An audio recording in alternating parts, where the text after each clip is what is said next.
Hi, this is Turaga Sriram, political analyst.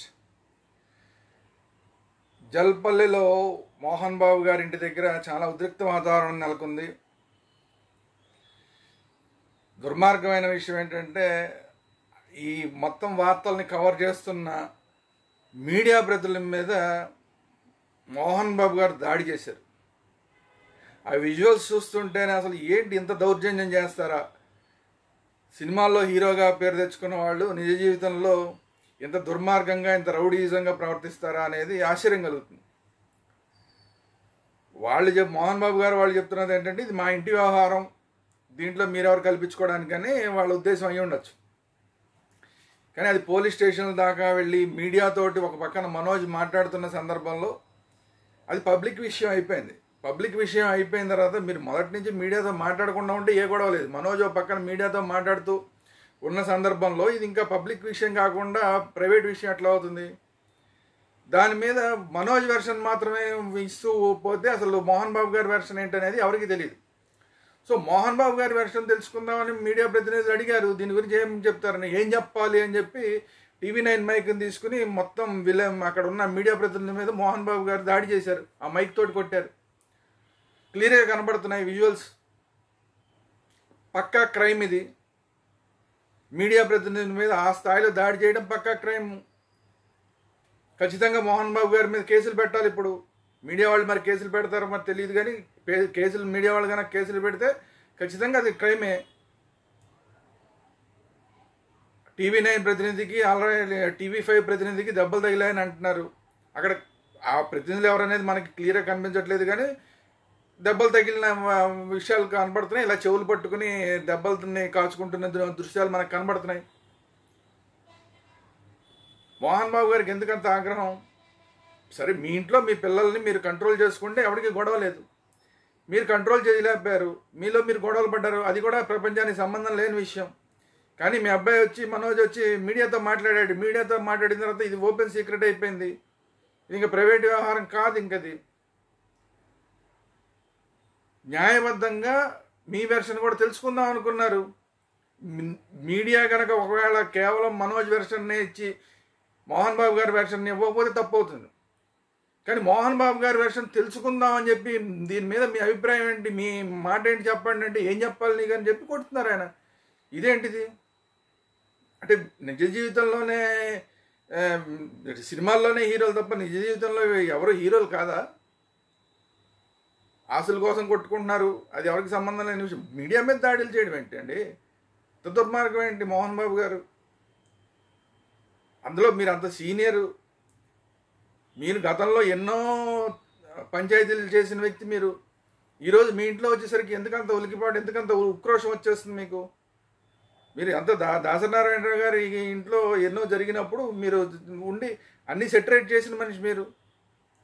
అటువంటిది ఇవాళ మీ ఇంట్లో మీరు ఎంత సంయమనంతో వాటిని చేసుకుని ఉండవలసింది. మీడియా ప్రతినిధుల మీద దాడా? ఒకటికి 2 సార్లు మోహన్ బాబు గారు ఖచ్చితంగా ఆలోచించాలి దీని మీద. నేనేం చేస్తున్నాను అన్న దాని మీద మోహన్ బాబు గారు ఆలోచించుకోవాలి. దీనికన్నా ముందు మోహన్ బాబు గారు ఈ మీడియా మీద దాడి చేయడానికన్నా ముందు అసలు అక్కడ మనోజ్ వచ్చి గేట్లు వేసేసారు. మనోజ్ని లోపలికి వెళ్ళనివ్వకుండా ఇంట్లోకి బౌన్సర్లు అడ్డం పడ్డారు.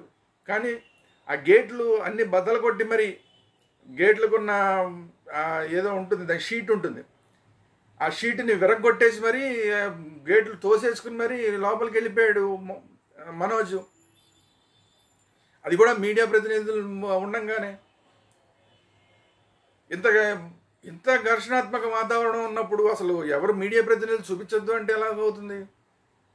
సో ఇదంతా జరిగిన తర్వాత ఇప్పుడు పోలీసులు మోహన్ బాబు గారి దగ్గర ఉన్న గన్నుని సీజ్ చేయాలని నిర్ణయించుకోవడం జరిగిందని వార్తలు వస్తున్నాయి. At the same time Vishnu గారి దగ్గర కూడా గన్ను ఉందంటున్నారు. మరి ఉంటే అది కూడా సీజ్ చేయాల్సిన పరిస్థితులు ఉంటాయి. సో చాలా చాలా ఉద్రిక్తమైన వాతావరణం ఏర్పడిపోతుంది అక్కడ. వాళ్ళలో వాళ్ళు ఏం చేసుకుంటున్నారు అనేది వేరే విషయం. ఇటువైపు బౌన్సర్లు, అటువైపు బౌన్సర్ల మధ్యలో ఈ బౌన్సర్లని బలైపోతున్నారు అక్కడ. తండ్రి కొడుకులు బాగానే ఉంటారు, లాస్ట్కి వాళ్ళు ఎప్పటికైనా ఒకసారి సర్దుకుంటారు. కానీ పాపం వాళ్ళు బౌన్సర్లు పెట్టుకుని విష్ణు గారి వైపు నుంచి కొంతమంది బౌన్సర్లు, మనోజ్ గారి వైపు నుంచి కొంతమంది బౌన్సర్లు, ఈ బౌన్సర్ల మధ్యలో కొట్టుకోవటాలు అయిపోతున్నాయి. ఊరు ఇంకో దేని మీద పడిందని చెప్పి మధ్యలో మీడియా ప్రతినిధుల మీద దాడులు చేస్తున్నారు. మనోజ్ గారు ఇవాళ వెళ్ళి నాకు రక్షణ కల్పించండి అని చెప్పి పోలీసుల దగ్గరికి మళ్ళీ ఇంకోసారి వెళ్ళారు, తెలంగాణ పోలీసుల దగ్గరికి. అక్కడి నుంచి వచ్చిన తర్వాత ఈ గొడవ అయింది. పోలీసుల దగ్గరికి వెళ్ళి నాకు రక్షణ కల్పించండి అని ఇంటెలిజెన్స్ వర్గాల దగ్గరికి, మిగతా వాళ్ళ దగ్గరికి వెళ్ళి మాట్లాడి ఆయన వచ్చిన తర్వాత మళ్ళీ ఇప్పుడు ఈ కొత్త గొడవ స్టార్ట్ అయింది. గేట్లు బద్దలు కొట్టుకుని మరి మనోజ్ లోపలికి వెళ్ళటం. సరే, గేట్లు బద్దలు కొట్టుకు వెళ్ళిన మనోజ్ని ఏమీ అనలేదు మోహన్ బాబు గారు. కవర్ చేస్తూ మీరేం మాట చెప్తారో చెప్పండి అన్న విలేకరుల మీద దాడి చేశాడు ఆయన. ఇదేంటో మరి అర్థం కాదు.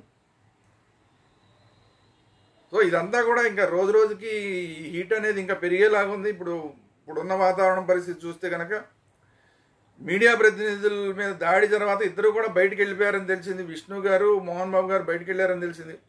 ఇప్పుడు మీడియా ప్రతినిధులే ఇప్పుడు కేసులు పెడతారా, అవి దెబ్బలు తిన్న వాళ్ళు ఎవరైతే ఉన్నారో వాళ్ళు కేసులు పెడతారా, లేదా అసలు ఈ మీడియా ప్రతినిధుల మీద లేదంటే మనోజ్ గారి మీద కలిపి మళ్ళీ ఏమన్నా అసలు మోహన్ బాబు గారు, విష్ణు గారు కేసులు పెట్టడానికి బయటికి వెళ్ళారా ఏంటి తెలియదు. కానీ మొత్తానికైతే చాలా ఉద్రిక్త వాతావరణం నెలకొంది అక్కడ అని పూర్తిగా వస్తున్న వార్తలు. సో దీని మీద ఇంకా రాబోయే గంటల్లో ఇంకా ఏమేమి డెవలప్మెంట్స్ జరుగుతాయో చూడాల్సి ఉంది. ఇది ఈరోజు వీడియో. ఈ వీడియో కనుక మీరు చూసినట్టయితే ఇది నచ్చేది ఉందిలేండి. ఇలాంటి విషయాలు పెద్ద మనం ఇంట్రెస్ట్ ఉండదు మనకి చెప్పడానికి. కానీ ఏంటంటే మీడియా మీదే దౌర్జన్యం చేసిన తర్వాత మాట్లాడకుండా ఉండలేని పరిస్థితుల్లో వీడియో చేయడం జరిగింది. అందరికీ నమస్కారం.